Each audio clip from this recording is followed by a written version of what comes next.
All right, so let's take a minute to talk about Terrible Swift Sword. This is the SPI edition of the game, the TSR edition of the SPI game. This came out, I think, in '86. Yep.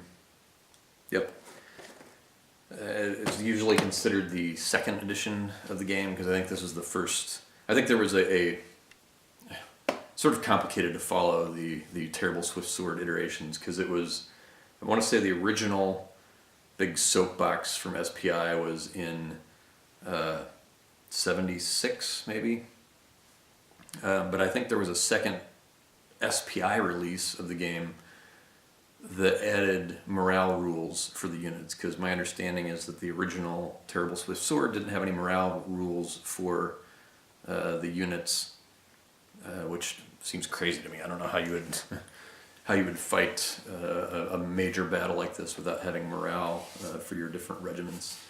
But apparently that was added before this edition came out, so maybe this was technically like the third edition of the game. I don't know. But I've played through, naturally I was going to try and play the entire full campaign and the full 3-day battle, and I had it set up for probably 3 months, maybe 4 months. Even took a trip to Gettysburg in the interim after I'd set it up.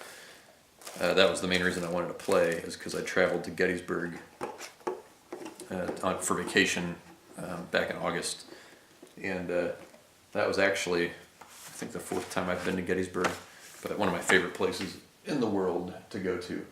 But it had been set up for multiple months. I would just try and play just a turn here and there, and like most games of this type, there's a Confederate turn, then a Union turn. They all do the same thing, and then that's your full turn. And each turn is 20 minutes of time during the battle, and it just took forever. So the first day starts at 6 a.m. And some of those turns move pretty quickly in the early going because there's not many units on the board yet, and you're just moving. You're not doing a lot of fighting. But once you get all the main players of the first day on the board, which is the 11th Corps, for the Union it's the 1st Corps, the 11th Corps, and eventually the entire 12th Corps. And for the Confederates, you've got some of Heath's 3rd Corps. It's like parts of the Confederate 3rd Corps and parts of the Confederate 2nd Corps. And then Longstreet shows up in the evening on the first day. So I basically played through up until nightfall the first day, which I think is at 7 or 8 p.m. I don't remember off the top of my head, but it was a long playthrough for an entire day. And once you get the armies together, once you get those lines that hit each other, you are doing a lot of die rolling, so it just slows way down. Not quite as bad as the old Civil War Brigade series, right over my shoulder there. That, in my opinion, is really one of the slowest when it comes to dealing with the units in combat against each other. That's mainly because of the number of dice that you have to roll for that, and you're dealing with stragglers and everything. So this system is much faster. It's just a more of a simple I go, you go. The command rules are, hey, as long as your units, as long as your regiments are within range of your brigade commander, they're in command. As long as your brigade commander is in range of his division commander, he's in command. And as long as your division commander is in range of your corps commander, he's in command. The army commands never even came into it. I don't think that your division commanders have to be in range of your army commander, but I may be mistaken in that. It never actually came up because the army commander wasn't present for the Union side, and Lee was well within range of Early and not even early. It was Hill and Ewell. Early reports to Ewell in the Second Corps. But they were all well within range of Lee on the first day's fighting north of the town. So the command rules, very simple. As long as everyone's within range, you can do whatever you want. You can move divisions and brigades and regiments whenever you want in any order during your side of the turn. The rule book, which in a classic TSR rulebook, for some reason all their rulebooks have these black covers and they put like the table of contents on the cover itself. Kind of strange. But I actually found the rules to be very good, very clear, well organized in that SPI, 3-column case style format. So similar to the SPI era. It didn't feel to me, these read very much like SPI rules to me. It didn't feel like there was any kind of TSR meddling with the rules. The worst part about the rules were the tables, which are kind of just scattered through the back, the last 4 to 6 pages of the rule book just has charts and tables just haphazardly scattered throughout. I ended up printing out some cardstock versions of the tables that I found online. Although for some reason what I found online didn't have all the tables that were in here, so I had to scan some of the tables in just because I didn't want to destroy the rulebook constantly flipping through to look these tables up, turning it this way and that. Some of the tables are this way, some are, this way. So I just didn't want to, the rulebook already got enough wear from it, for me looking through it. Just to follow the rules, let alone having to look at it for the tables. So I wanted to avoid that. But the rules were good. I was skeptical of how good they would be, of whether TSR would have messed with them or anything, or whether there would be gaps or anything. Since this was a later addition to the game, my confidence in the rules was a little bit higher, just because some things would be fixed in a later edition of the game. So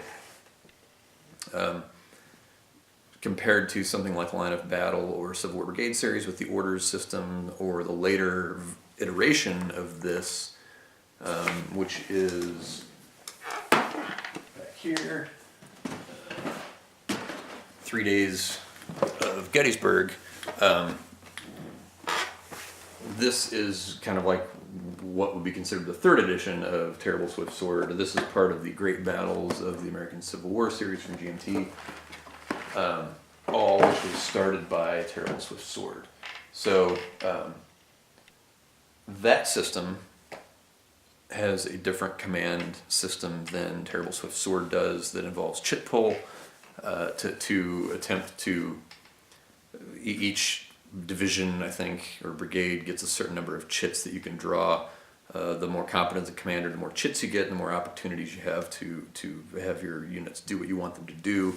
The worse your commanders, the lower the chance they have to do what you want them to do. So with Terrible Swift Sword, there is none of that. There's none of the orders system where, in LOB, where your better commanders can accept orders more readily and your worse commanders take longer and dither before they'll accept their orders, so you can't do everything you want to do. With Terrible Swift Sword, the command rules allow you to do whatever you want to do whenever the hell you want to do it. There's no restrictions at all. The biggest difference between good commanders and bad commanders is the number of rally points that they have. Bad commanders can't rally troops unless they're stacked with them. Your better commanders can rally guys that are not stacked with them in addition to the guys that they're stacked with. Also, better commanders have a longer range in Terrible Swift Sword, and the worst commanders have a much shorter range. So that's kind of how they implement command quality in Terrible Swift Sword. In terms of combat, it's not a complicated combat system. I think Civil War Brigade series is more complicated because it deals with stragglers.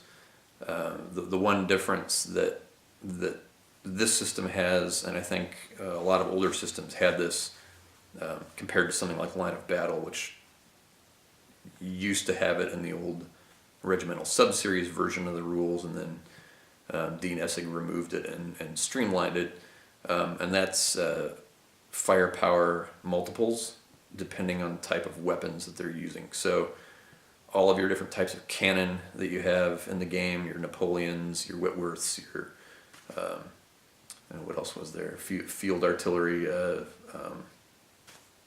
now I'm forgetting my Civil War artillery types, but each of those different types of artillery have different effective ranges.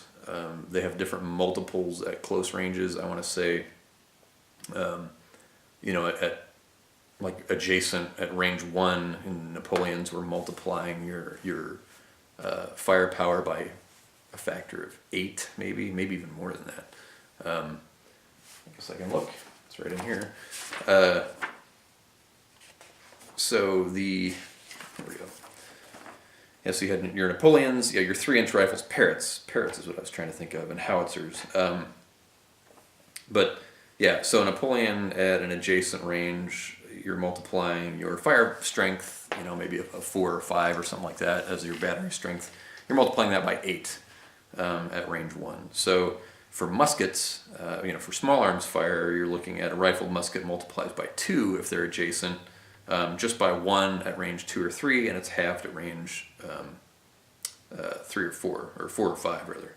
So your rifles have a range of 5, which is pretty long. I don't think, like Line of Battle, for example, I don't think you're shooting more than 2 hexes with rifles, even with rifled muskets. Like a smoothbore musket only has a range of 2 in this, but the smoothbore musket at range 1 is a multiple of 3. So you need to look very carefully at the type of, say for your artillery batteries, you need to look very carefully at the type of artillery they have. For your small arms, your regiments, you need to look and see what kind of small arms they have. For example, like all the Union cavalry and Buford's cavalry on the first day, they all had carbines. So your carbines at a range 1 are multiplying by 3. So you don't have a lot of them, but they have a powerful fire multiplier. And so I kind of like that, certainly for the artillery, because you've got different types of artillery. So Napoleons, for example, don't have the range that you're, or are not as effective at long range as, say, like a Whitworth, which is only effective at long range, or your 3 or 4.5 inch rifles, which can go out to 16 plus hexes. And Napoleons were capped at 15. From 9 to 15, Napoleons were half strength fire. So again, I like that for historical immersion quality. These units did in fact have a pretty wide range of firearms. Most of your regiments do have rifled muskets, but there were some that have, I think what this game referred to as like antique muskets, which would be essentially, or foreign rifles, but they were marked with an A. But foreign rifles would be weapons of more dubious quality than your rifled musket, which is going to be, like a Springfield or something like that, that the military was familiar with, as opposed to foreign rifles, which would be shipped in from other countries, and who knows what kind of quality standards those had. But then you got things like breech loaders or Spencer repeaters, which I don't think any units at Gettysburg actually had. There might have been like some of the sharpshooter units might have breech loaders. The cav, dismounted cav, had carbines. But the different artillery, I mean, you've got, I think, 8 different types of artillery, all of them which have different firepower multipliers. So I like that for the historical value of it. I like how you would use that knowledge to try and marshal your firepower more effectively, which I think is good for tactical strategy. So I like that. It does make it's a little harder to memorize the chart when you don't have a one-size-fits-all firepower. So as a result, you're doing a lot more chart lookup And even after I played through the entire first day, I did not have that chart memorized because I'd start to confuse. I'd try and remember and then confuse. Were the Napoleons times 8 or was that the parrots? I just it was one of those things where it didn't occur to me. The muskets I would remember. That's pretty easy to remember. It's times 2, whether it's a foreign rifle or a rifled musket. If they're adjacent, it's times 2. That was easy to remember.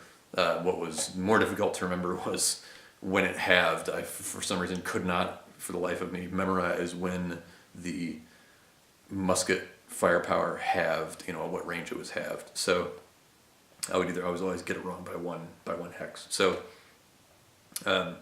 it adds that level of complexity to your combat rolls, which again I'm okay with for the historical value that I got out of it. But it's not something that hampers the enjoyment of the game. But say if a game does away with it, like Line of Battle does, or well, in the case of Line of Battle, they don't specifically do away with it.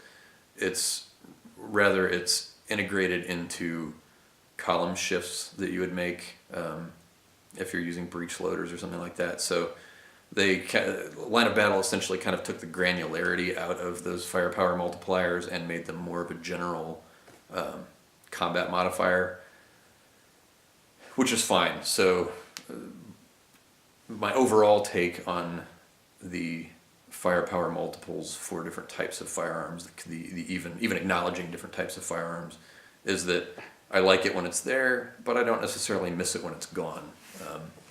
If the game moves faster and still produces a similar result, I'm good with that.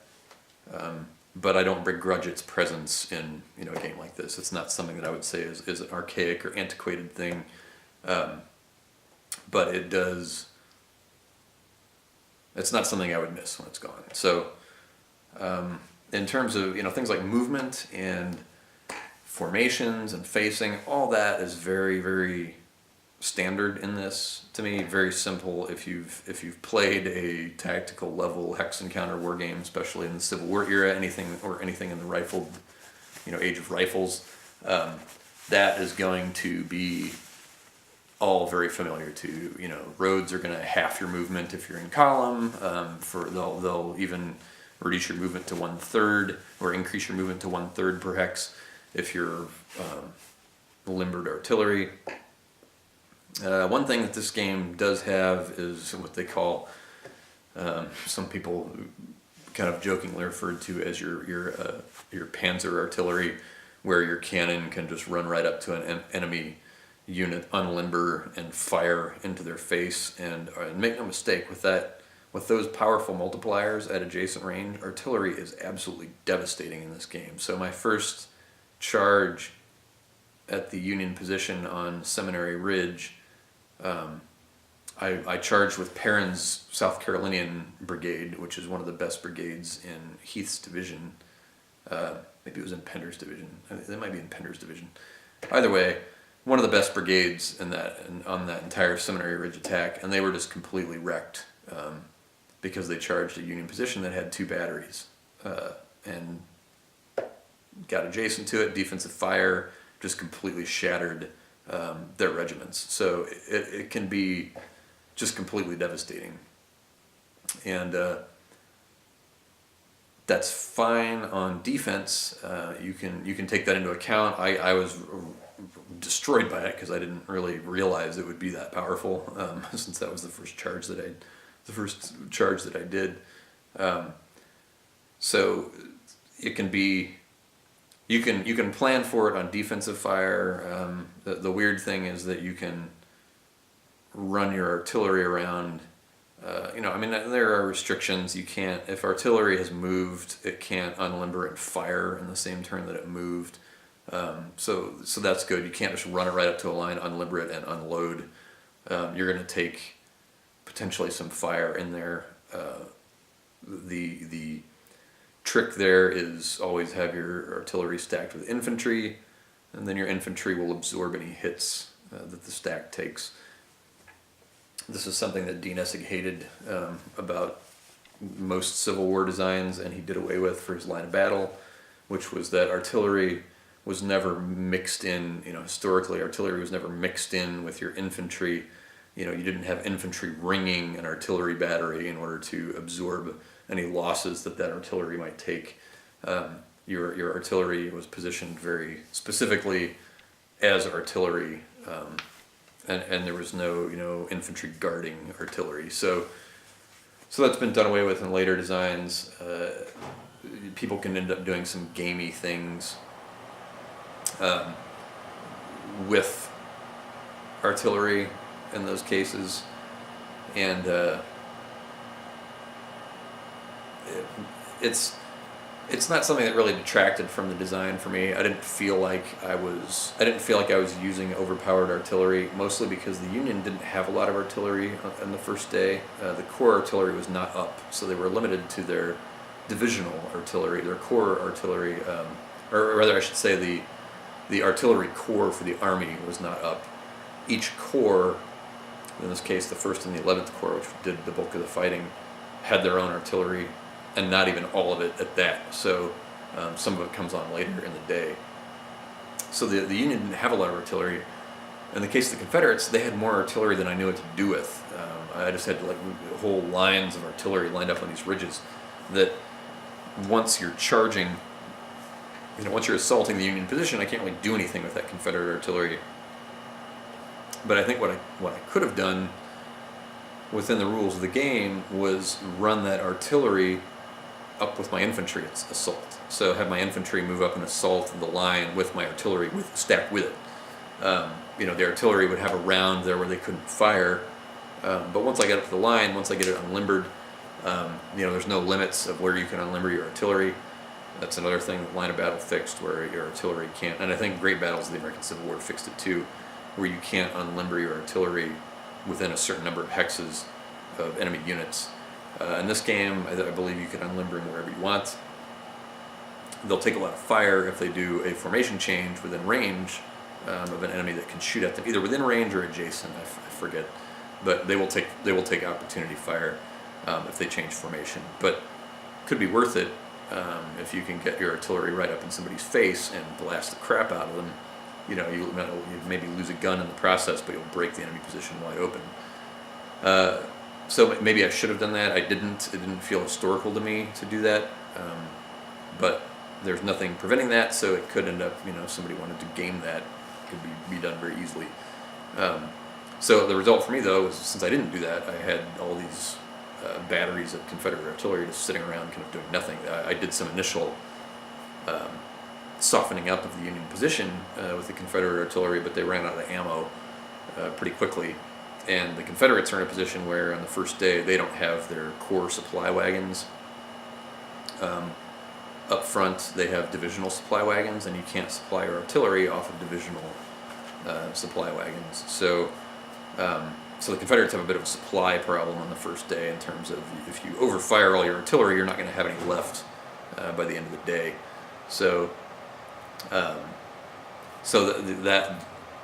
artillery rules are something that's, if you're used to more modern systems, may seem a little bit something that can be easily abused.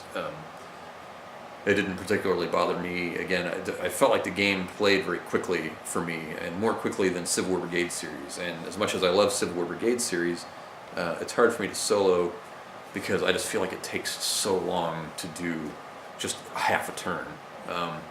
And this felt like it moved, much faster, so at a good clip, even when I was doing a lot of combat that slowed the game down. Aside from those little issues, one of the biggest issues for this game, and you'll see it if you watch my videos that I did on the different maps of Gettysburg games, is this has one of the all-time ugliest maps of Gettysburg or any tactical or any game period. It's the famous pink and green, this very sort of neon green and pinkish color. So like higher elevations are pink or shades of pink, and your lower elevations are green and shades of green. There's some brown in there, but it morphs into the pink at the higher levels. The end result is just this really unappealing mess of a map. And then your iconography on the map is very basic and rudimentary. No particular period attempt made to give the map any sort of period feel. Unlike 3 Days of Gettysburg, which has a just gorgeous period evocative map with fonts and buildings and streets and things like that. For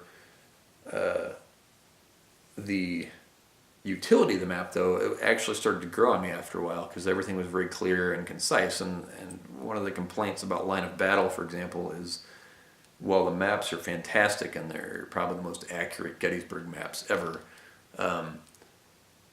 there's so many elevation levels. There's like 15 levels of elevation or something on Gettysburg, and it just is impossible to. I mean, after a while, you just kind of give up because you have to look at this elevation chart, and the color gradation is so subtle on it. You're trying to hold this chart up next to the map to figure out which elevation you're looking at, and it's not even clear because there's so many shades. So that is something you don't have to worry about at all in this game. There's like 3 elevations or 4 elevations, and that's it. That's all I got to worry about. Roads look clearly like roads. Swamps look clearly like swamps. Forests look clearly like forests. So the utility of the map actually kind of grew on me after a while, and in some way I kind of liked it after a while, even though color-wise and everything it's just such a hideous mess. The counters, were all TSR games of this era. The counters are side-mounted, which are just horrible. I can make side-mounted counters work. The nice thing about side-mounted counters, at least ones that are done effectively like these were, is that you don't have to clip them because the corners don't have any flashing or tufts of anything to clip off. The corners are perfectly square. What you have to do is when you cut the counters out, even if you're very careful cutting them out, and I use a rotary cutter to cut my counters out of the counter sheets. Even when you do that, they're still going to have these side nibs on them that just drive me crazy. And so I have to take the rotary cutter again for each one and go around each edge. And with the rotary cutter, you can shear those side nibs off. You have to do it more carefully than when you're cutting them out of the counter sheets. Cutting them out of the counter sheets helps, but it doesn't take the full little side nib off. So once you get the counters out, I have to go around each one of them, around each corner, with the rotary cutter to get those to shear those side nibs off totally, so it looks much more flush. You can still see that there was the mounting was there, but it doesn't protrude anymore if you do it right. So, but that just takes forever. So to clip, to punch the counters and prepare the game for play. Took several hours of just trimming these counters down so that they were, at least for me, aesthetically appealing. Most people probably wouldn't give a crap. So, but that's one of the things. I gotta have clean, neat-looking counters when I'm playing a game. So those are the component issues. The rule book with the no separate charts. There was no cardstock charts included. The charts were only one set of charts in the manual. If you want them, you gotta make photocopies or scan them. So that's a complaint. Side-mounted counters is a complaint. Hideous map is a complaint. But otherwise, the counters are a good thick. They were kind of glossy. It was almost like a semi-gloss counter. Like there's some counters that are like really high glossy, very slippery. These were not that high gloss, so I didn't have a lot of problem with counters slipping all over the place. Especially because you do have pretty high stacks in this, since you've got strength markers, you've got ammo supply markers, in addition to your stacks, where you can have a number of units stacked together. So, but I didn't have a lot of problem with slippage. But the side mounting and the ugly map, but the maps are this good, thick, heavy paper. Same with this rulebook. The rulebook has the SPI era, which was like this just awesome, like, it's not as thick as the Gamers books, but in some ways I like it better because it's better than like your average GMT manual, but because because I felt like I was paging through this a lot, and it just shows no wear on it. Which the Gamers ones are like that, but the Gamers have even a heavier, thicker bond paper, which is almost too thick in my opinion. This is just the right, perfect bit of flexibility, but durable. And the maps are the same way. It's just perfectly flexible and durable paper quality. So the components are visually a mess, but in terms of durability and quality, actually very good. What else? I guess overall conclusions, I very much enjoyed playing it. The system certainly shows its age, both in the command rules are not particularly intricate, but I think more modern systems have made more historically realistic command rules without making them more complicated. Line of Battle and the Brigade series, the written orders are always going to be kind of complicated because it's a very subjective system. But here, this feels like a very old school command system where you can do whatever you want. It doesn't take into account the notorious difficulty of coordinated attacks and things like that in this era. Some people may not like that. They may want the more modern system. I enjoyed it for what it was. To me, I'm not playing a very historically accurate simulation of Gettysburg with those particular command rules. But on the other hand, that's made up for a little bit by things like the firepower differentials, firepower multipliers, which adds some more historical flavor where a more modern system might not include that level of detail. So you get those sorts of trade-offs where the system shows its age, but sometimes the age is good. So I think that's just my overall view of it. Is it's very easy to play, it's enjoyable to play. There are better simulations elsewhere. I don't think I've played Last Chance for Victory, which is the Line of Battle Gettysburg simulation. My opinion, that should be your go-to Gettysburg choice if you want to see a modern system do its best to simulate what an actual Civil War battle looked like. This you could do if you want to play what I would call a big dumb monster.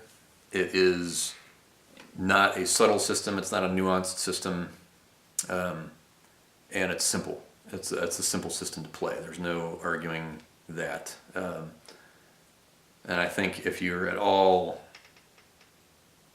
apprehensive about written orders for your system, then you would want to avoid Line of Battle and look more at something like this. This is actually easier and cheaper to find than 3 Days of Gettysburg from GMT, the later iteration of it. If you don't like chit pull, you may not like Great Battles of the American Civil War system or 3 Days of Gettysburg. So again, Terrible Swift Sword may be a better choice for you if you don't want the written orders of Line of Battle or you don't want chit pull of Great Battles of the American Civil War. You can always go back to this. It is a classic for Civil War gaming. It was a sort of hallmark, benchmark, whatever you want to call it, for Civil War gaming. I don't think it was the first monster game. I think that was La Battaglia de la Moscova, which is the Labatt system. I think that was actually the first monster, and then there was this that came out right around the same time. But it is one of the first monster games, and definitely one that has sort of earned its place in the gaming pantheon. So if you have an opportunity to play it, absolutely take it. It's a fun game to play. It's a quick game to play. Not quick, but simple. But it feels like it moves faster than some more modern systems. So I would say look into it. I played it mainly because I wanted to. It was kind of a bucket list thing for me. I wanted to say that I'd experienced it. I wanted to add it to my knowledge of Civil War systems that I've played, because I've played Great Battles, the American Civil War. I've played that system. I haven't played 3 Days of Gettysburg, but I do intend to, just so I can have played all the major Gettysburg treatments. I have played Line of Battle. The only monster Gettysburg game that I've not actually played is This Hallowed Ground, which was the original regimental sub-series release of Gettysburg. That was Dave Powell's design of the battle, as opposed to Last Chance for Victory, which is Dean Essig's design of Gettysburg. Dean argues that both games bring their own particular treatment of Gettysburg to the table, so it might be worth my while to look up This Hallowed Ground someday, and try and get a copy of that, just to complete the full suite of Gettysburg monsters. But I wanted to play this one just so I could compare it to other Gettysburg games, to have that experience playing one of the true monsters of the wargaming collective. So that was why I wanted to experience it. I guess I could have, tried to hunt down the old Soapbox version of the SPI game. I do love the SPI Soapbox games, which, I don't know, yeah, you can see over there, I've got Art of Siege, Next War, Star Force Trilogy. There's something really cool about the old SPI Soapbox games. But I digress. I could have gone and hunted down Terrible Swift Sword. The TSR version was cheaper, and something sort of, I don't know if it was some sort of masochistic streak. For some reason, I wanted to play it on that hideous map and see if that would impact my enjoyment of it. Ultimately, it didn't. I actually ended up kind of liking the map in a weird way. But that was why I looked for the TSR version as opposed to hunting down the old Soapbox edition. And you have to get the right version of the Soapbox edition, because if you get the very first one, there's no morale on the counters, and so that would be a very weird game. That for some reason that would feel unfinished to me to play it like that. But anyway, there you have it, a look and my thoughts on Terrible Swift Sword. And I don't know, I bailed on it after the first day just because it was going to take so much longer to play, knowing that I would play multiple more days, and I wanted to move on to other games, in particular the Line of Battle version of Antietam, which is None But Heroes, which I have set up, and it's been set up for a couple months. So it became an opportunity cost after a while, and after playing it through the entire first day, I felt like I had a good enough handle on the system. I'd experienced what that system had to offer, and that was ultimately enough for me. So still enjoyed it. If I ever wanted to play, if I ever had the opportunity to play through the full 3-day game at like a convention or something, if I ever went to Consim World or something like that, I would probably jump at the chance to do that, just for the experience of playing the entire thing through. But otherwise, I felt like I got enough from it, enough to know that I like it, and that I could add that experience to my overall wargaming experiences. So there you have it.